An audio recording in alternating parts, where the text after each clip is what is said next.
ಏನೋ ನಾನು ಮನೆಗೆ ಹೋಗ್ಲಿಲ್ಲ ಅಂತ ನಮ್ಮ ಅಜ್ಜಿ ತಾತ ತುಂಬಾನೇ ಗಾಬರಿ ಆಗ್ತಾಳೆ. ನಮ್ಮ ಮನೆಗೆ ಹೋಗದೆ ತುಂಬಾ ಗಾಬರಿ ಆಗಲ್ಲ. ನಮ್ಮ ಮನೆಗೆ ಹೋಗ್ಲಿಲ್ಲ ಅಂತ ತುಂಬಾ ಗಾಬರಿ ಆಗ್ತಾಳೆ. ನಮ್ಮ ತಾತ ತುಂಬಾ ಮುದ್ದು ಮಾಡ್ತಿದ್ದೆ. ನನ್ನ ಮನೆಗೆ ಹೋಗ್ಲಿಲ್ಲ ಅಂತ ತುಂಬಾ ಗಾಬರಿ ಆಗ್ತಾಳೆ. ಏನಾಗಲ್ಲ, ನಾನು ಫೋನ್ ಮಾಡಿ ಹೇಳ್ತೀನಿ ಬಿಡಿ. ಇಲ್ಲ, ನಮ್ಮ ಮನೆಗೆ ನಾವು ಮುದ್ದು ಮಾಡ್ತೀವಿ ಕಣೋ ನಿನಗೆ.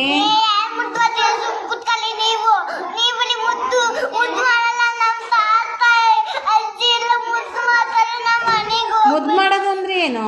ಮುದ್ದು ಮಾಡೋದಂದ್ರೆ ಪ್ರೀತಿ ಕೊಡೋದು.